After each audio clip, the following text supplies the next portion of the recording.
Hello friends, welcome to Indian study पर आपका स्वागत है। दोस्तों, आज की इस वीडियो में मैं संविधान संशोधन का पार्ट 2 लेकर के आया हूँ। पार्ट 2 कल आपको प्रोवाइड करवाया था, सॉरी पार्ट 1 कल प्रोवाइड करवाया था, आज पार्ट 2 है। तो अभी तक जितने भी इंपॉर्टेंट संविधान संशोधन हुए हैं पूरे संविधान में, तो वो आपके कंप्लीट हो जाएंगे। बस संविधान यानी कि जो आपका कॉन्स्टिट्यूशन है वो आपका खत्म होने की कगार पे है। पूरे टॉपिक मैंने आपको कंप्लीट करवा दिए, प्लेलिस्ट में आपकी बनी है और जितनी वीडियो इसको ऐड कर दूंगा और लगातार आप लोग रिवीजन करते रहना। अब मैं आपके इसको प्रैक्टिस सेट प्रोवाइड करवाऊंगा, क्योंकि मैंने आप लोगों के लिए ये पूरा चैप्टर कंप्लीट करवा दिया या पूरा टॉपिक कंप्लीट करवा दिया। और यहाँ से 20-22 क्वेश्चंस आपके यूपीएसआई में देखने को मिल जाएंगे, ये मेरा आपसे वादा है। आज की वीडियो एंड तक जरूर देखिएगा, क्योंकि आपको यहाँ से बहुत सारी नॉलेज जो है वो पता चलेगी। वीडियो स्टार्ट करने से पहले मैं आपको बता दूं दोस्तों, अगर आप घर बैठे यूपीएसआई की तैयारी करना चाहते हैं तो मैं अनअकैडमी पर आप लोगों के लिए फ्री स्पेशल क्लास लेकर के आ रहा हूं। जी हाँ दोस्तों, कोई भी पैसा नहीं देना है, बिल्कुल फ्री ऑफ कॉस्ट है। 11 बजे क्लास जो है वो लाइव हो जाती है, तो डिस्क्रिप्शन में लिंक प्रोवाइड करवा दूंगा क्लास का, तो आप सभी लोग उस क्लास में जरूर से एनरोल कर लीजिएगा। फ्री ऑफ कॉस्ट क्लास है। ऐसे बच्चे जिन्होंने अनअकैडमी का लर्निंग ऐप अभी तक डाउनलोड नहीं किया है, तो आप लोगों को क्लास अनलॉक करना पड़ेगी। अनलॉक कोड है आपका इंडियन स्टडी, ये भी आपका बिल्कुल फ्री ऑफ कॉस्ट है, कोई भी पैसा नहीं देने हैं। तो आपको सब कुछ समझ में आ गया। अगर आपको कोई भी डाउट हो तो मेरे से कमेंट बॉक्स में पूछ लीजिएगा, तो मैं आपको वहां पर सॉल्व कर दूंगा। तो चलिए देख लेते हैं पूरा टॉपिक। सबसे पहले तो आप ये जान लीजिए, यहाँ पर आपका संशोधन वर्ष लिखा हुआ है। यहाँ पर उस संशोधन की विशेषताएं लिखी गई हैं। जैसा कि आपका दिया गया है 61वां संविधान संशोधन। 61वां संविधान संशोधन 1989 में हुआ था, और इस संविधान संशोधन के तहत लोकसभा और विधानसभा में जो मतदान की जो आयु है वो 21 से घटाकर 18 वर्ष की गई। जी हाँ दोस्तों, पहले 1989 से पहले जो मतदान की जो वोट देने की जो एज थी वो 21 ईयर्स थी, लेकिन 61वें संविधान संशोधन 1989 के तहत अब जो आपकी विधानसभा और लोकसभा के वोट देने की जो आयु है वो आपकी 21 से घटाकर 18 वर्ष कर दी गई है, जो कि प्रेजेंट में 18 वर्ष ही है। सेकेंड आपका 69 संविधान संशोधन। 69 संविधान संशोधन के तहत क्या किया गया, जो कि 1981 में हुआ, और 69 संविधान संशोधन के तहत दिल्ली को राष्ट्रीय राजधानी क्षेत्र का दर्जा दिया गया। कई एग्जाम में पूछा गया है कि दिल्ली को राष्ट्रीय राजधानी क्षेत्र का दर्जा किस संविधान संशोधन के तहत दिया गया। 69वें संविधान संशोधन के तहत। कब हुआ था ये? 1991 में हुआ था। तो ध्यान दीजिएगा, बहुत इंपॉर्टेंट क्वेश्चंस मैं आपको करवा रहा हूँ। फिर हुआ आपका 73वां संविधान संशोधन। ये वो संविधान संशोधन है जो आपके एग्जाम के लिए इंपॉर्टेंट है। 73वां संविधान संशोधन जो कि आपके 1992 में हुआ, जिसमें पंचायती व्यवस्था को वैधानिक दर्जा दिया गया। पंचायती व्यवस्था 3 स्तर पर, जैसे ब्लॉक प्रमुख, जिला प्रमुख, ठीक है। तो इस तरीके से आपकी पंचायती व्यवस्था जो थी उसको वैधानिक दर्जा दिया गया। और 11वीं अनुसूची में क्या है? यही पंचायती राज व्यवस्था, इसको संविधान में 11वीं अनुसूची के तहत जोड़ा गया। और पंचायती राज व्यवस्था में 29 कार्य क्षेत्र रखे गए, और भाग 9 जो है वो भी संविधान में जोड़ा गया 73वें संविधान संशोधन के तहत।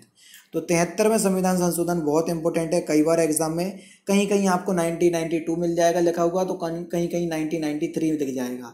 तो आपको घबराने की ज़रूरत नहीं है। ये पब्लिकेशन वाले बच्चों को कन्फ्यूज़ कर देते हैं अपनी पब्लिकेशन की किताब को अच्छा बनाने के लिए, समझ रहे? तो डरना नहीं। तो 73वां संविधान संशोधन 1992, पंचायती व्यवस्था को वैधानिक दर्जा दिया गया, 11वीं अनुसूची को जोड़ा गया, पंचायती व्यवस्था में 19 कार्य क्षेत्र रखे गए, 29 कार्य क्षेत्र रखे गए, और भाग 9 को जोड़ा गया। अब 73 और 74वां जो संविधान संशोधन है उसको साथ साथ में याद करना। जैसे 74वां संविधान संशोधन ये भी 1992 में हुआ। शहरी स्थानीय निकाय को वैधानिक दर्जा दिया गया। जैसे नगर पालिका, नगर निगम, ये शहरी स्थायी निकाय होते हैं, ठीक है। इनको वैधानिक दर्जा दिया गया। 12वीं अनुसूची को जोड़ा गया।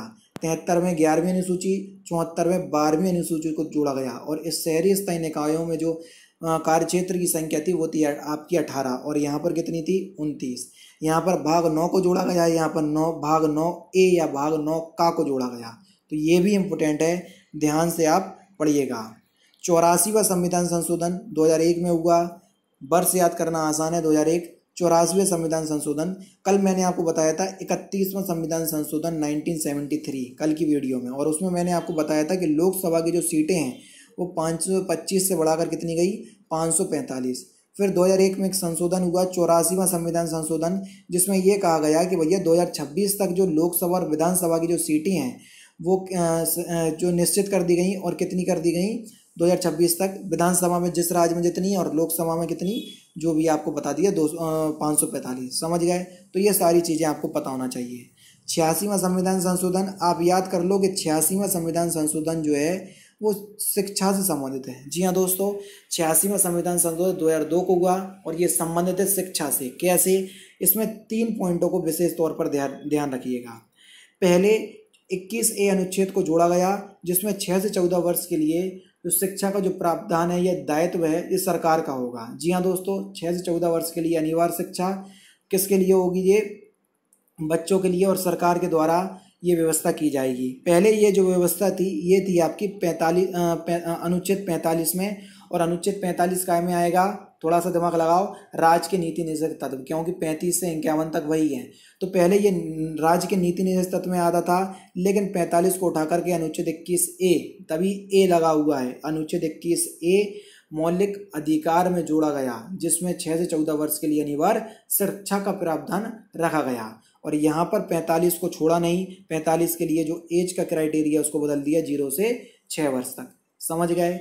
और फिर आपका जब सरकार ने ये दायित्व ले लिया कि हम जो है बच्चों को 6 से 14 वर्ष तक जो बच्चे होते हैं उनकी शिक्षा हम करवाएंगे, निःशुल्क शिक्षा करवाएंगे, आपको पैसे देने की कोई ज़रूरत नहीं है। लेकिन इसी संविधान संशोधन के तहत, 86वें संविधान संशोधन के तहत 2002 के तहत एक बात और बोली सरकार ने। पहले जो मौलिक कर्तव्यों की संख्या थी 11, 2002 से पहले जो मौलिक कर्तव्यों की संख्या थी 10 थी, लेकिन 11वां जो मौलिक कर्तव्य है 51A के तहत जो जोड़ा गया, जिसमें 11वां कर्तव्य जोड़ा गया, और इसमें बोला गया कि 6 से 14 वर्ष तक जो बच्चे होते हैं उनको स्कूल भेजने का जो दायित्व है वो माता पिता का होगा। समझ गए? तो इसको इस तरीके से याद करिए, 6 से 14 वर्ष तक जो शिक्षा है वो सरकार करवा तो रही है, लेकिन कब करवाएगी? जब माँ बाप जो है 11वें मौलिक कर्तव्य के अनुसार अपने बच्चों को स्कूल भेजेंगे। समझ गए? तो अगर एग्जामिनर को थोड़ा डीपली पूछना होगा कि जो 11वां मौलिक कर्तव्य है वो किस संविधान संशोधन के तहत जोड़ा गया, 86वां संविधान संशोधन 2002 के तहत। समझ गए? नेक्स्ट है आपका 91वां संविधान संशोधन। 91वें संविधान संशोधन जो कि 2003 में हुआ, इसमें बताया गया कि मंत्रिपरिषद की अधिकतम संख्या 15% से अधिक नहीं होगी। मंत्रिपरिषद, चलिए आप लोकसभा को ले लीजिए, लोकसभा में सदस्यों की संख्या है 545, ठीक है। 545 का 15% जो होंगे वो मंत्री होंगे, मंत्रिपरिषद होगी, ठीक है, इससे अधिक नहीं हो सकती। अगर हम यही बात करें राज्यों में, तो राज्यों में ये संख्या कभी कहीं कहीं कम रखी गई है। क्यों? क्योंकि हर राज्य की जो विधानसभा की जो सीटें हैं वो एक सी नहीं हैं, अलग अलग हैं, और कुछ राज्यों में तो बहुत ही कम है, और जिन राज्यों में बहुत कम है वहाँ पर मंत्रिपरिषद की अधिकतम संख्या कितनी रखी गई है? 12। न्यूनतम संख्या कितनी रखी गई है? 12। तो ये चीज़ें आपको पता होना चाहिए। 92वां संविधान संशोधन 92वां संविधान संशोधन 2003 में हुआ, और इसमें 8वीं अनुसूची में 4 भाषाओं को जोड़ा। जो लास्ट की 4 भाषाएं इसको मिलाकर के 22 भाषा हो गई, जो कि प्रेजेंट टाइम में है। लास्ट की 4, तो इसको मिला के, इन चारों को मिला के हो गई आपकी 22 भाषा। कौन कौन सी? बोडो, डोंगरी, मैथिली और संथाली। ये जो आपकी भाषा है इसको 22वें संविधान संशोधन के तहत राष्ट्रीय भाषा का दर्जा दिया गया। और कौन सी अनुसूची के तहत हैं ये आप लोग मुझे बताना? 8वीं अनुसूची के तहत हैं, ठीक है। 100वां संविधान संशोधन, ये भी बहुत इंपॉर्टेंट है, क्योंकि ये दोनों जो संविधान संशोधन है वो करंट न्यूज़ के ही मान लो, क्योंकि 2019 चल रहा है, 2015 और 2016 में हुए। 100वां संविधान संशोधन में बांग्लादेश की भूमि स्थानांतरित हुई, यानी कि भारत के कुछ गांव, लगभग 100 के आसपास गांव बांग्लादेश में गए, और बांग्लादेश के 50 से 60 के आसपास गांव जो भारत के अधिकार क्षेत्र में आए। तो ये 100वां संविधान संशोधन 2015 को हुआ, जो कि मैंने आपको बता दिया। और लास्ट है 101वां संविधान संशोधन 2016, जो कि जीएसटी से संबंधित है। और जीएसटी का जो संविधान संशोधन है वो कब हुआ? 2016 में हुआ। और कौन सा था? 101वां संविधान संशोधन, GST goods and services tax, जो कि 1 जुलाई 2017 से पूरे भारत में लागू हो गई। जीएसटी के ब्रांड एम्बेसडर कौन है ये आप मुझे कमेंट बॉक्स में बताना, ठीक है, क्योंकि ये इंपॉर्टेंट क्वेश्चन हैं। तो दोस्तों ये थे आपके संविधान संशोधन 1 से लेके 101 तक मैंने जो पढ़ा दिए, बहुत इंपॉर्टेंट है। इन 2 वीडियो को अगर आप देख लोगे तो आप यकीन मानिएगा कि संविधान संशोधन से अगर कोई क्वेश्चन आता है तो आपका छूट नहीं पाएगा। कल मैं अनुसूचियों की वीडियो लेकर के आ जाऊँगा। 12 अनुसूचियों को मैं आपको याद करवाऊँगा, जो कि आपके एग्ज़ाम की दृष्टि से बहुत ही ज़्यादा इंपॉर्टेंट है। तो दोस्तों फिलहाल की वीडियो में सिर्फ इतना ही। अगर आपको वीडियो पसंद आए तो प्लीज़ दोस्तों वीडियो को लाइक कीजिए, शेयर कीजिए और साथ ही साथ मुझे अनअकैडमी पर फॉलो करना ना भूलें, क्योंकि मैं रोजाना ऐसी तरह की वीडियोज़ आप लोगों के लिए लाता रहता हूँ। नमस्कार दोस्तों, जय हिंद, जय भारत।